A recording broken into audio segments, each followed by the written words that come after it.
This segment is brought to you by Jig Masters. Step up your game with high-quality performance jigs, spinner baits, buzz baits, and more from jigmasters.com. And always, when in doubt, get the jig out. You're tuned in to Off the Water. I'm your host, JP. This is the premier source for all things to do after a long day of fishing. Chill out, grab a cold one, let's go explore what there is to do off the water.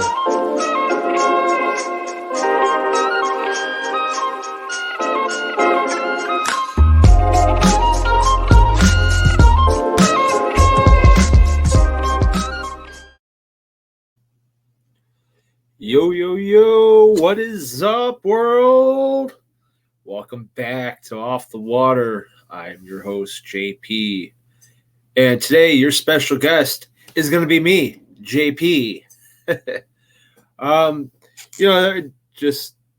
to come out and say right now, one of the hardest things about podcasting is getting guests lined up in order. And I unfortunately, I had guests lined up and just one after another, and it's nothing. Life happens. I get it. I'm the first one to tell you life happens. So that's why you always have backup plans. And that's why I always have a set aside content to do some solo shows in case some guests can't make it. So guess what? That's what we're doing today. We are doing a solo show. Today, I'm going to be giving you some tips, some tricks, and some insight as to how I travel and how I'm preparing a trip and how I can help you save some money as well doing this. So this is actually a show you might not want to miss or skip over, because if I could save you money, then I've done a pretty good job. So without any further ado, welcome back to Off the Water. Let's get some housekeeping out the way. So June 18th, coming up, June 19th, coming up right around the corner. We have the Paddle and Fin Trail Series meetup going down on Madison Chain of Lakes in Madison, Wisconsin. You got Mendota, Monona, Winona, and all the other ones that come with it too. And my personal favorite is Mendota. Huge smallmouth. I didn't say that. You didn't hear that from me, but if I was a better man, I'd say some fish would come out of there. But anyhow, that's coming up the 19th of June. Be there or be square. We had a great turnout at the Coldwater Chain event. We gave away some money there. Come get your money at this one at Madison. But even more so next month, July, come to my home waters, Fox River. I can't wait to see you guys out there. And also, if you guys haven't already, smash that share button. Share this up. Let's get this podcast rolling, man. We've been taking off. We've been blessed, and we just want to keep it going and going and going. So before I start getting into the tips and tricks, a little bit about life right now. So, in all honesty, looking at the calendar, so this is coming out on the 5th right now. The next podcast that would be slated for me to come out would be the 19th, and then the 26th and the 3rd. So here's the reality of it. It's going to be hit or miss if I have one next week. I'm getting married, and I got commitments to keep up with for the wedding. Food tastings, bachelor parties, so on and so forth. So I'm not really going to stress this next couple series of podcasts, just because there's a lot of other stuff on my plate right now. But after we're married and settled in, we'll be right back to our normal scheduled shenanigans. But just giving you all my listeners a heads up on that. So possibility, may or may not have a podcast coming up in the next, after this, in the next rotation in the week or two. So just a heads up, just an FYI. But what's been going on? Fishing. Spawn is in full effect right now here in Illinois. Some lakes have already had their cycles. Some lakes are in the midst of it.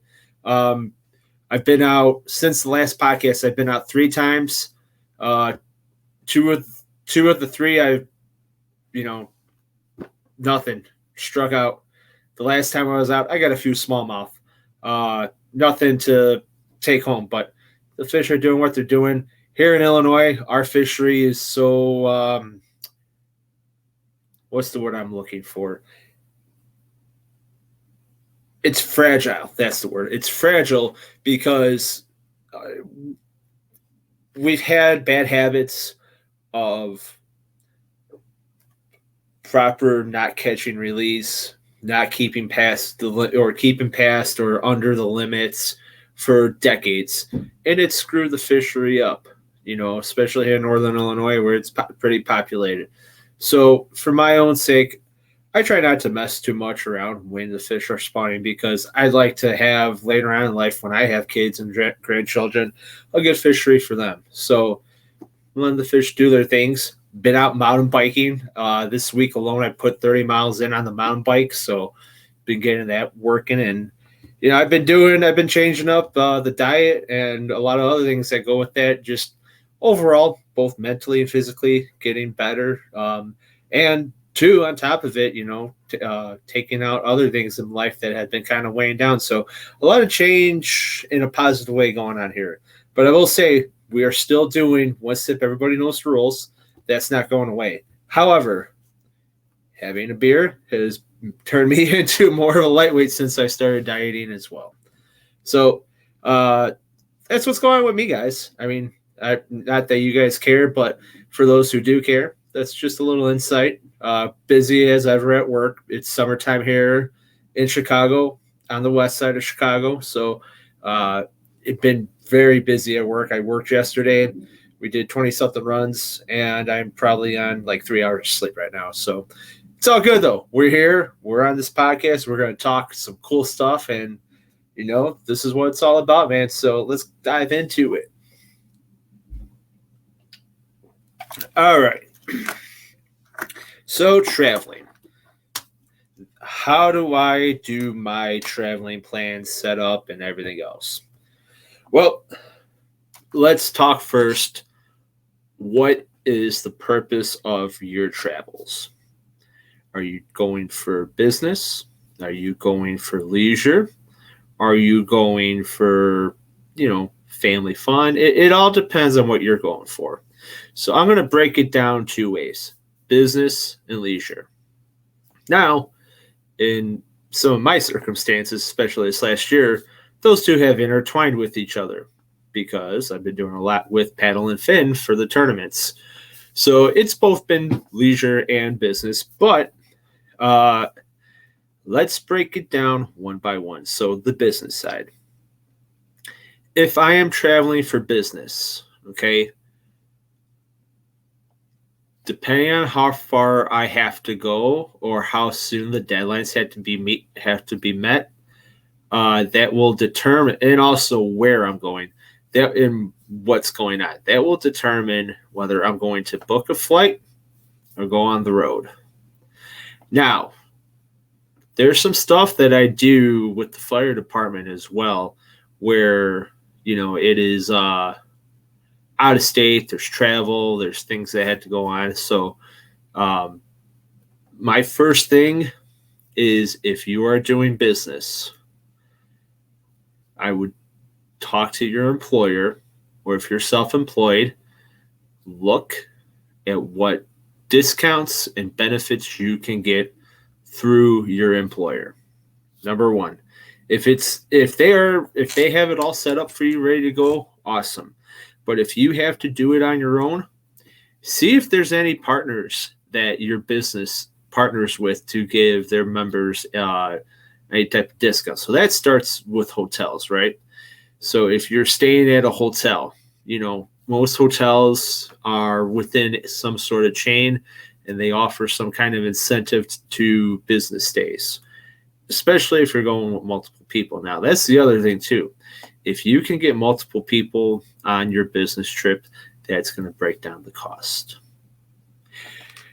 Also on your business trip, I would, regardless, you don't know, sometimes depending on the transparency of your employer, sometimes it's well expressed what can be and cannot be written off as an expense. Other times, it's a judgment call on the employer's end. So, anything that you do that you can write off as a business expense in taxes, number one, but also submit to your employer for reimbursement, do it. That includes food. That includes any type of fuel you might have spent going to that place, any kind of secondary accommodation, whatever the case may be that you feel that this would be justifiable as a business expense and for reimbursement. What's the worst someone's going to say? No. 9 times out of 10, if you can justify why you did it, at least with the employers I've dealt with now, it can be different elsewhere, but usually it can be written off, especially if you're doing something on their behalf. Now, there's a fine line between that where you can't take it too far. Now, obviously, if you're going out every night buying, half shells of oyster with filet mignon at like the Ritz Steakhouse for 5 nights in a row, you try to write that off as a bit. I don't know. Some businesses conduct themselves that way. Others, I would think, maybe they might cover one if you're lucky. But if it's genuinely like, hey, you're out for your lunch, hey, you're meeting with a business partner and you're doing company work on their behalf, and you bought a business associate lunch, stuff like that. Your fuel going back and forth or traveling around where you're at. And some even go as far as covering your airline expense. So before anything else, look and see what your employer will offer to you. Now, I had mentioned saving your receipts. Anything that you do for your employer, you can also write off on your taxes. Now, I'm not here giving you tax advice. I'm just saying if you add up and it goes past a certain threshold, if everyone knows how to do taxes, you have a certain amount in write-offs. Always hold on to those receipts. Heck, you don't even need receipts anymore because if you're using a card, everything is tracked on the card. But if you're paying in cash, obviously hold your receipts. So at the end of the year, you take multiple business trips and you make past that threshold, you can get that as a write-off on your taxes. All right. Now, one thing I do recommend, and I always say, and this is somewhat of a bias of mine, but it will save you money in the long run if your employer is not providing anything to you. And this also goes for the leisure side as well. If you are traveling by air, my recommendation, if your employer does not provide you, brought to you by Jig Masters. Step up your game with high-quality performance jigs, spinner baits, buzz baits, and more from jigmasters.com. And always, when in doubt, get the jig out. You're tuned in to Off the Water. I'm your host, JP. This is the premier source for all things to do after a long day of fishing. Chill out, grab a cold one, let's go explore what there is to do off the water.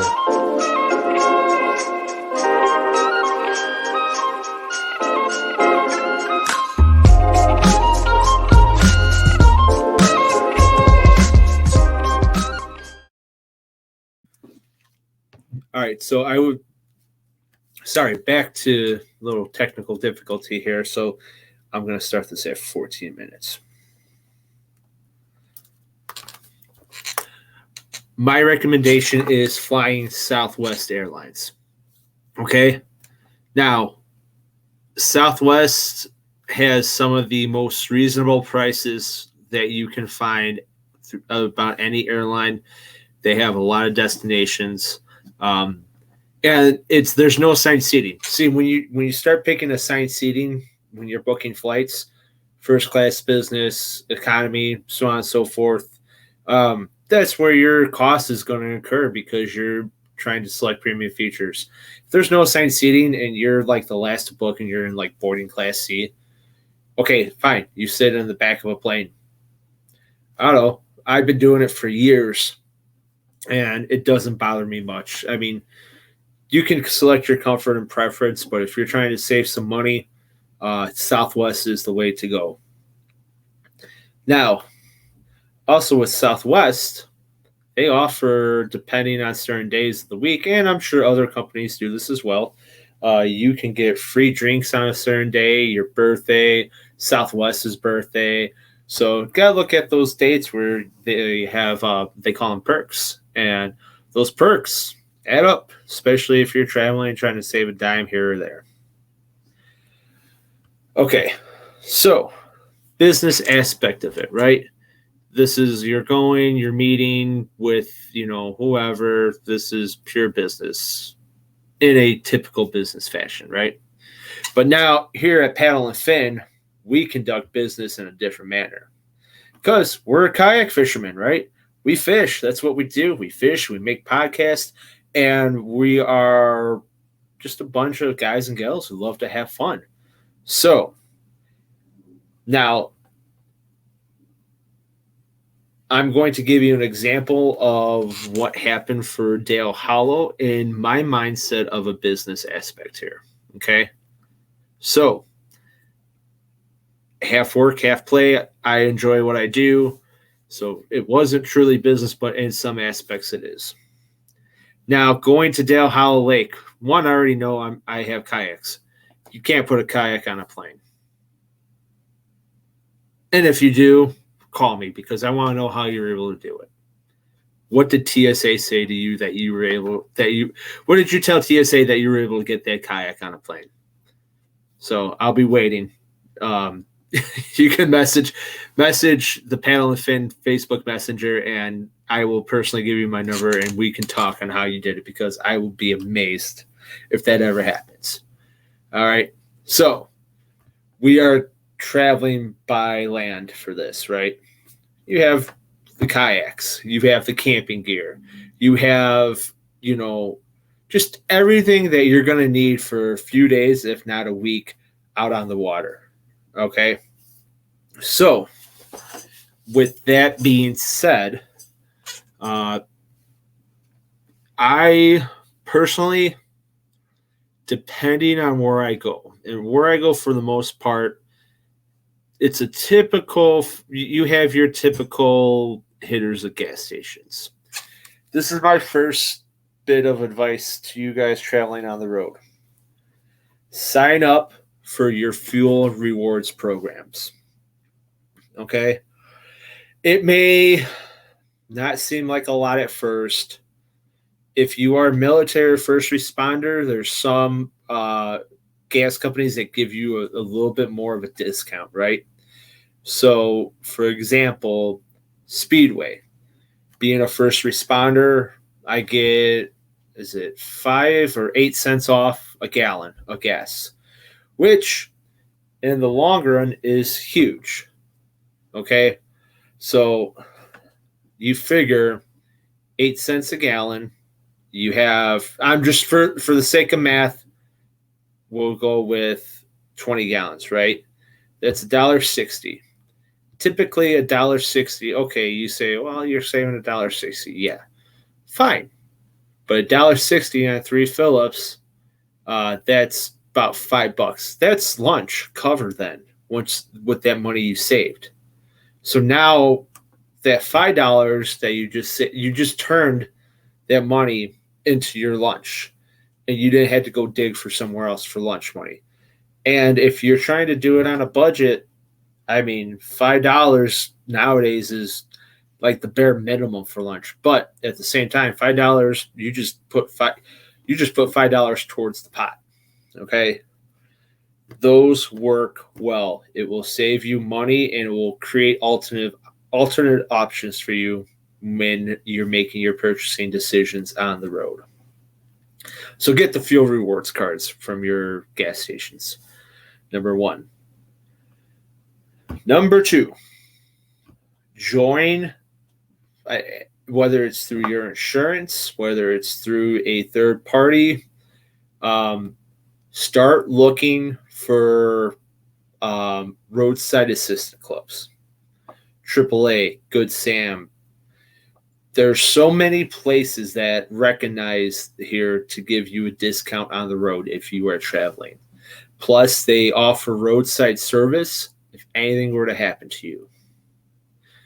Yes, okay, traveling, what's the worst that can happen? Well, you see it all the time. You see cars broken down on the side of the road. You see it's not a matter of if, it's a matter of when it will happen to you. So when it does happen, you are prepared and you're ready to go. All right. So perks of being a AAA, Good Sam, whoever it is that you'd like, join. It is well worth it. I've been there. I have friends who've been there. Everyone I travel with has some kind of protection like that. All right. So there's your tip on how to save money in that fashion. Next, one of my favorite road trip savings. And this one is not necessarily a saving, I would say. However, I'm going to tell you this, and I'm going to tell you this with as straight as a face as possible.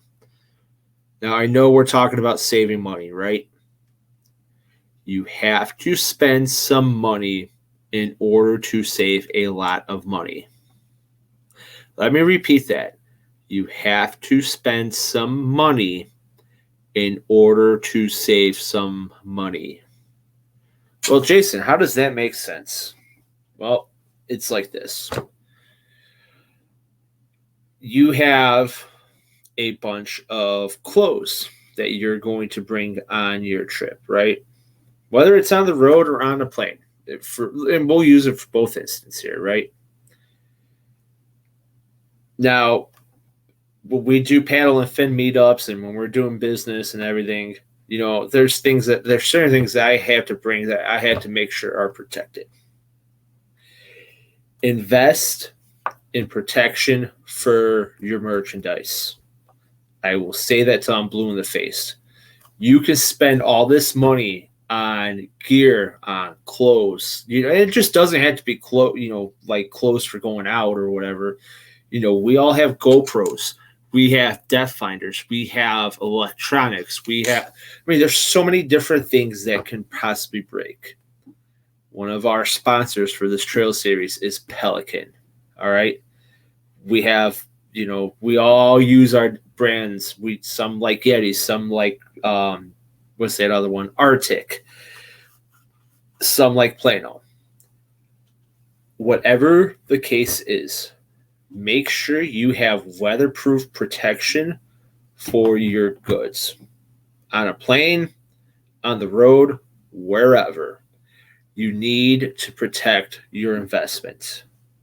So that goes back to the statement. You have to spend money to save money.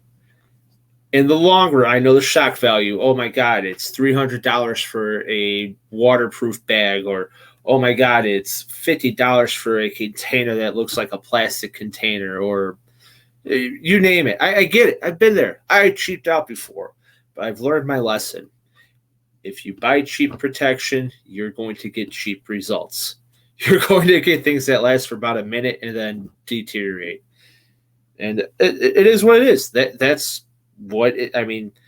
If you buy quality, you're going to get quality. If you buy crap, you're going to get crap. Am I in no way endorsing anybody to go out and just spend ridiculous amounts of money? But be wise. Do your research in what you buy for protecting your gear. I'm going to link down, or actually, better yet, the picture that's going to be on display for this episode when you guys view it is going to be the picture of all my protection in the back of my truck. When we went to the Tippecanoe, I had all my camping gear, my rain gear. And when I say business, this is business. We're sleeping out on a campground. I'm going out. I'm filming stuff. So this is legitimate. It's fun to me because I'm out there on the water, but yet I'm still doing business, right? So the money I spend to protect my stuff, to do our business, is well worth in the end because none of my stuff got wet. Everything stood dry. I was not exposed to elements, nor was my equipment, because I spent the money to save the money. So, enough being that dead horse.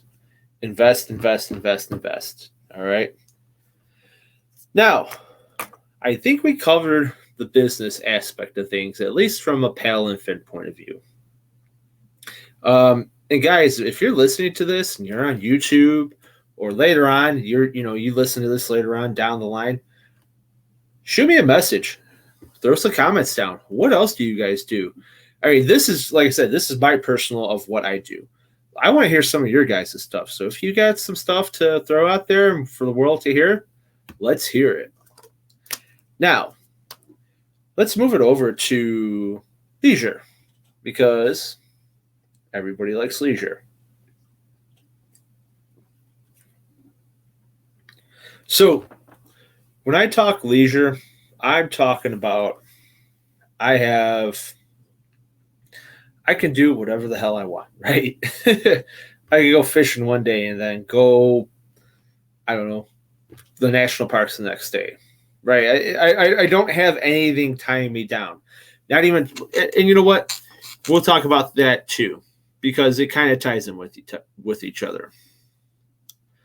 And we're talking about destinations and what's your purposes, right? So this is leisure.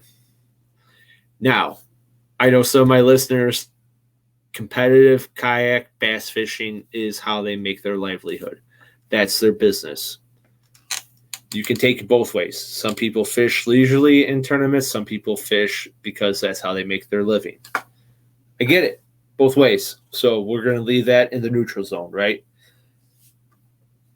But if we could leave it in the neutral zone, I'm also going to press on certain things you could do with destinations when doing tournament fishing as well. So this applies to this in both aspects. So when I'm looking for my own leisurely vacation, right? I'm just going out. I'm going to decompress. I look at the destination I'm going to. So I love the national parks.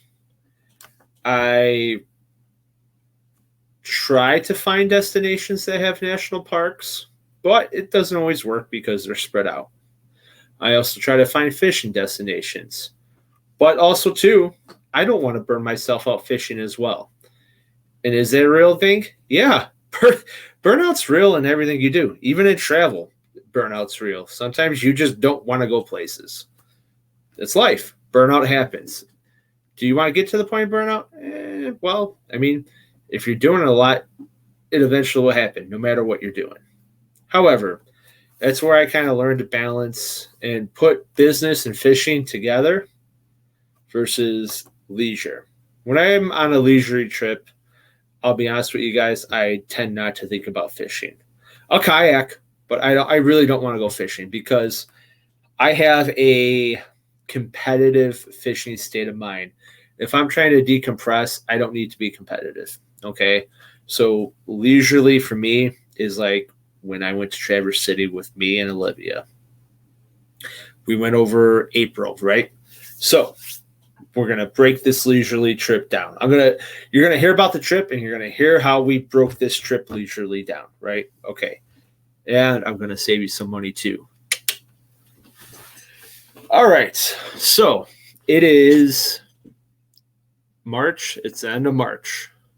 And we're on spring break for Chicago Public School schedule because that's what Olivia works. So we selected to go to Traverse City. So number one, we know we are going to drive because there's no airports close enough to go there. And for us, it's only a maybe 6 hour drive. It was 6 hour drive. So 5.5, 6 hours, give or take, right? Fuel stops, pee breaks. So not too bad. Half day of traveling, we get up there. Perfect. Now, because this is considered the beginnings of northern Michigan, the weather was kind of not the most ideal, but we made the best of it. So we had a purpose for going, right? So when you decide a leisurely destination, you want to decide what your purpose is there. For us, it was vineyards. Yeah, vineyards. Going to do wine tasting. But also some of the views that come from that area are absolutely breathtaking. So for me, it was a both, doing the vineyards and photography and scenery. I mean, there's nothing. It's weird because I live on the southwest end of Lake Michigan, and we're on the northeast corner of Lake Michigan. It's like two different lakes. Crystal, you would think at some point you were in the Caribbean with how turquoise and clear this water is. It is insanely clear. But with that being said, we also had looked at different activities to do. Now, I mentioned earlier I put 30 miles in on the bike. I like to mountain bike, and Sleepy Bear National Dunes is in that area. So guess what we did one day? We went mountain biking there one day, and it was awesome. Was it cold? Absolutely. It was, but it was funny because 42 felt like a heat wave. But we had a blast. Now, what else did we do while we were there, and how can we save you money? Okay, so leisure, right? Well, what's one big thing on our show? Beer. We have a whole little segment called One Sip, Everybody Knows the Rule. Do your research into the area you are going before you travel there. So one thing we found out was that Traverse City is very, very big in the craft beer scene, and they're very, very big not only in the vineyard scene, but also in the service industry. Tons of restaurants. There's, I think, 16 breweries, if I remember right, within a 60-minute drive of Traverse City alone. That's a lot of breweries for a small town, right? Not a town, but a small city. So a lot of breweries. Also, a lot of distillery. So if there is a chamber of commerce in the area you're going to, get in touch with them. And I only say that because a lot of the chamber of commerce offer discounted, to certain restaurants and to certain area attractions. For us, we found that there is, and do I have it here? Hang on. Take a pause. It might be right here. Hang on. Yes, I have it right here. Okay, so check this out, guys. So this isn't only just for Traverse City. This is for the entire state of Michigan. It's called the Real Craft Pass. And what this is, there's a bunch of breweries in here. And it's like a passport book, okay? Now, I'm trying to show you guys this. Just an example, right? So I'm showing you guys this. Of a lot of breweries in here, a lot of them are in Traverse City or within our route there. So, for example, we went to, where is it? Where's that pass stamp? Stand by.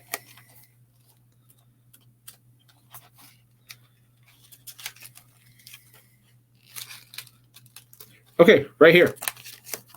Boom. The Workshop Brewery, right? So, we got 50% off 2 drinks. Dude, so 50% off 2 drinks, that means that was $12 for the 2 drinks. They're craft beers. So it was pretty much the price of one was $6, right? Okay. Now, flip through this. That is the majority of what the offers are in here. There's money saved right there. Boom, done. Number 2, start with, if you are going to a restaurant, or even more so the breweries. The breweries are notorious for this. Follow the breweries that are there and look to see what their weekly specials are or their daily specials. There's happy hours. There's times where you could get, drinks discounted, on a certain day. You got to do your research, because we were able to find that some of these breweries, their happy hour, what was a $7 beer was $3.50, half off a craft beer. Or if you do flights, they have flights for like $5.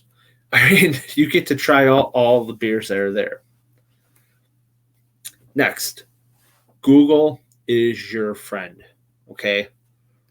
Google will pull up any kind of advertisement, any kind of discount that it can possibly find within the first couple results of your search. We found discounted tickets for our wine tour, which saved us $20. Okay. Now, I know these numbers kind of sound smaller, right? But there's $20 here, $6 here, $12 here. Dude, by the time this trip was said and done, Airbnb versus a hotel, and for what we stayed at, saved us about $150. And we have way more amenities. Okay? So 150. If you see the trend I'm going with here, be smart about where you select and where you're going. Now, again, this all comes with research. Research your neighborhoods. Research the restaurants. Do this days out, in advance. I typically start planning in like a week to 2 weeks in advance of what I want to do and where I want to go. That way, when it comes to that way, you have somewhat of a sense of direction. Can you aimlessly walk around and go? Absolutely. I do it all the time. But if you have a plan, you will save money that way, right? Leisurely. Now, some people might argue that, you're mentally preparing to do all this. Well, yeah, but a lot of preparation saves a lot of time in the end, right? I mean, and especially when you're on vacation, leisurely, you might have time, but time just goes by like that. Done. So another hint for those who are traveling to a leisurely destination, right? I would definitely try to, how do I word this the right way? Try to talk amongst your peers or talk amongst your friends or whoever. Find out who's been there before, right? If this is somewhere you've never been, try to get the inside scoop of people who've traveled to these places, because you'll find that you could do all the research in the world, but then somebody else finds something different, right? And the perfect example of this was Traverse City again, right? When we went up there. So we know, there's it's a peninsula, right? There's two peninsulas that come off this one end of the mainland.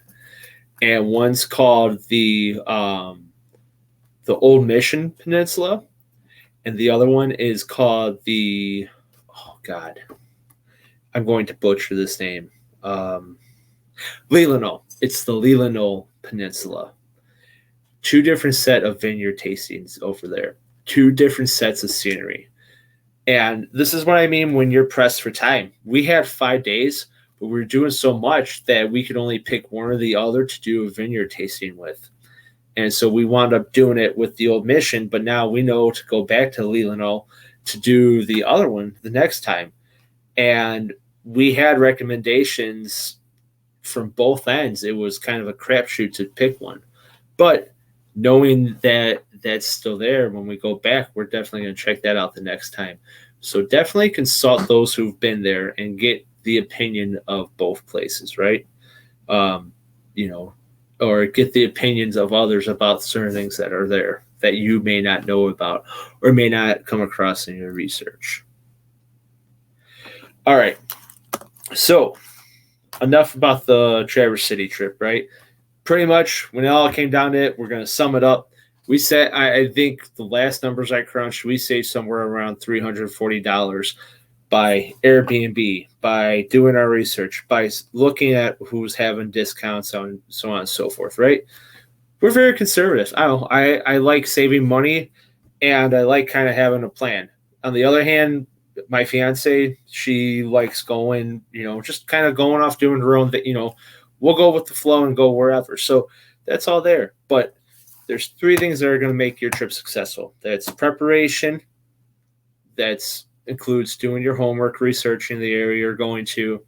That also includes finding discounts. And the last thing that's going to make us successful is sticking to the plan, right? You can go off and do an adventure, but if you do your preparation, you're going to have a successful, financially saving trip, right? Even if it's a little bit of money. Now, like I said, the one thing I do love are national parks. Now, you got to remember, too, national parks aren't the closest things to airports. So you're going to have to do road trips. So that was a driving one. Now we're going to do flying again. We talked about business and flying, but leisurely, yeah, you can apply this to business in some aspects too, right? But leisurely, if I'm choosing to go to a national park, right, on your phone, we have some apps. And these apps are through REI, and they call the hiking, the trail running. Excuse me.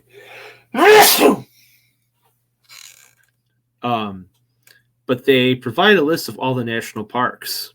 So what I do is I kind of start using these apps to plan out where I want to go in the park. And this is kind of this trip that I'm about to speak of is a perfect example of a fly-in destination, fly-in leisure and, doing what you do when you're not fishing. So 2018, and if you guys listen to the episode of Off the Water with Aaron Mathis, we talked about it, but me and my buddies, we did a mountain biking trip out in Utah at the Canyonland National Park. All right. So we flew into Salt Lake City. We had 6 hours or so to explore Salt Lake City. Did my research beforehand, saw what needed to be seen in Salt Lake City, rented a vehicle, and we drove to Moab. Once we were in Moab, we did our research to find, the restaurants that are open later because we knew we were getting into town later. Wound up going to Moab Brewery, and then we did Arches National Park. We hiked. We did the Delicate Arch. Just a lot of cool features there, right? And then we had a plan and a purpose in Moab, and that was to mountain bike from the south end of Canyonlands back into Moab, 125 miles, black diamond terrain, primitive camping. We went with the guide service. You have an overland vehicle with you in case things go to hell, right? So just an awesome trip there. We made it back, and then instead of going back to Salt Lake City, we want to hit all 5 national parks. So we went from Moab. So you had Canyonland and Arches were hit, right? And then you had Capitol Reef. We went through that one. Bryce Canyon. And then Zion, right? Zion, we hiked all the way up to Angel's Landing. Capitol Reef and Bryce, we hiked down to the Garden of the Goddess, came back up, and we planned out because we knew how fast of pace walkers we were. So we planned it where we have 3 hours inside Bryce Canyon. We know we can make this amount of time going down and coming back up based upon elevation, just knowing who you're with, right? Who's the weakest link in your group? Because it's not going to be the fastest person you're going to keep up with. It's the weakest link you're going to have to keep up with. So know who's in your group when you're going to this stuff, right? But it's all about preparation and planning on that. And then we got the most out of it, Zion, and then we drove to Vegas and then spent a night in Vegas. Awesome, awesome trip. Flew home the next morning. Now, leisurely for us, for me, I still like being active. I mean, I could go sit on a beach, but I can only sit for so long before I get up and start doing something, right? Just who I am. I like adventure, I like being on the move. Now, things that saved us money on this trip, that's going to help you save money. Number one, bundle your packages together. Okay. Again, I'm not giving you guys tax or financial. I'm not a financial consultant. I'm just telling you what worked for me. Earlier, I had mentioned Southwest Airlines. I have a Southwest Airline credit card that I use. That you can use your points for air tickets, right? So I use the credit card, paid off the credit card. You get the points. Guess what? My ticket paid for. Punched my ticket with my points that I used from the credit card. So that's paid for, right? There's savings right there. As a member of the International Association of Firefighters, we get a discount for car rental. So we'll get our car rental at a discounted rate, right? Now that's just my discount. You guys have to go out there and kind of look and see. I don't know what your job affiliations are. If you're in a trade, there's your union discount. If your business offers discounts, so on and so forth. But they're out there. You've had to go find them. Heck, even looking at like Expedia and other places will give you discounts on cars as well, right? So, discount on the car. We used TripAdvisor to find our hotel hotel, motel. They're all kind of the same because in the desert, you had to have a certain style of structure for cooling. But where we stood, the Red Rock, we were able to get a discount through TripAdvisor. We found the code there. So that gave us 30% off, right? So boom, savings on savings on savings.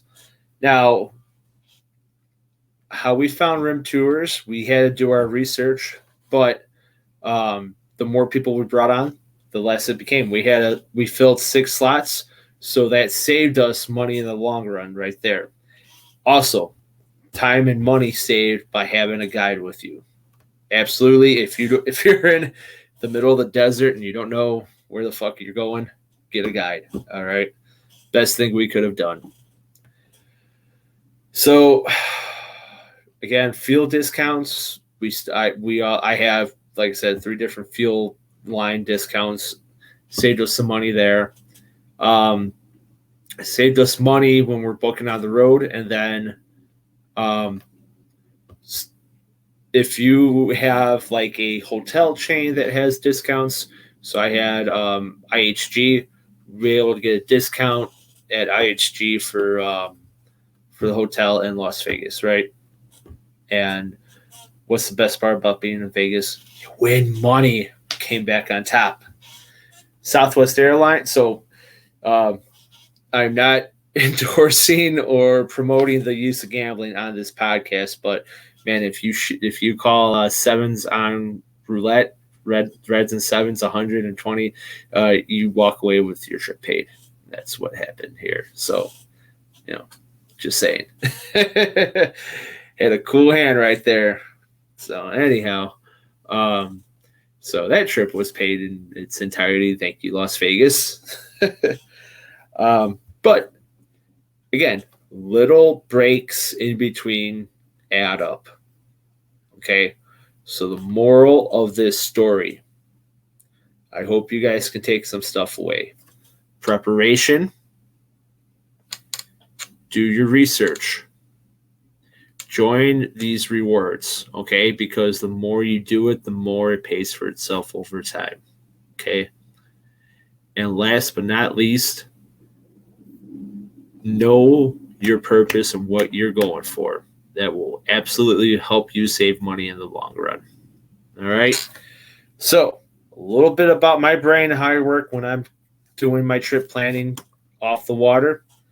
Now, it is time for everybody's favorite segment. One sip, everybody knows the rules. Brought to you by Rocktown Adventures in Rockford, Illinois.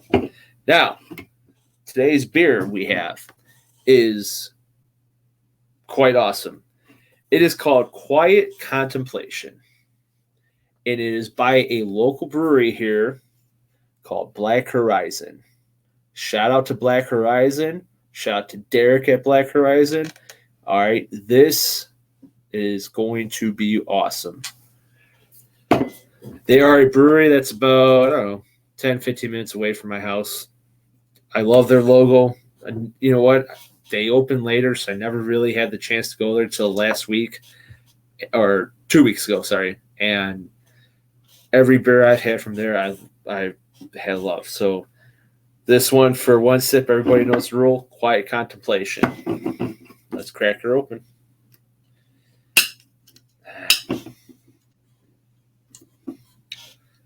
There it is. Smells great. Get that pour.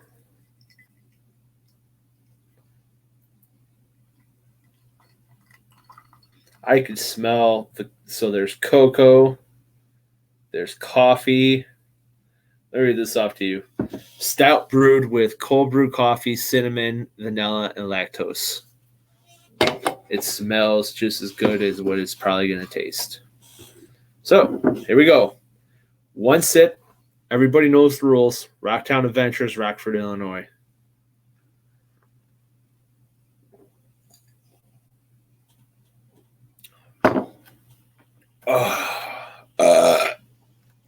Oh, woo! Spicy. Wow. Excuse me. Wow. Oh, man. I don't know if it's because I was just tired after a long shift, but that cold brew, man, it kicked. That is good. Okay.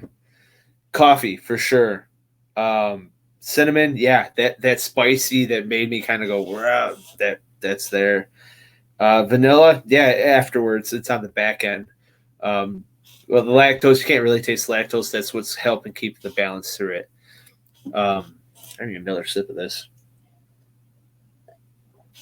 A hell of a lot of deliciousness right there. All right. Out of 5 stars. And it's a stout too, man.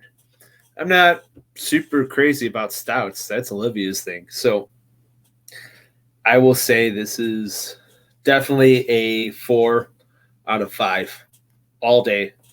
I'm not a crazy stout drinker, but this stout will take the cake, man. This is very good. Nice job at Black Horizons. Delicious. I don't know what else I could say about it. Delicious. So that's one sip. Everybody knows the rules. Well, ladies, gentlemen, everybody listening right now, it is that time. It is that time for us to leave. Goodbye. Sayonara. But never fear. One day soon, another podcast will be here. I love how I make the voice like I'm telling a story, but don't ask me no questions and I won't tell you no lies. And if you don't know, now you know. Man, that's like 3 songs in one. Anyhow, guys, thank you so much for tuning in, listening to this episode of Off the Water. I'm your host, JP. Shout out to all our show sponsors, Rocktown Adventures, Jigmaster Jigs, Pelican Cases, and everyone else out there listening, guys. Thank you for your support, and thank you so much for being a part of this family known as Paddle and Fin. Till next time, guys, I'll see you off the water. Peace.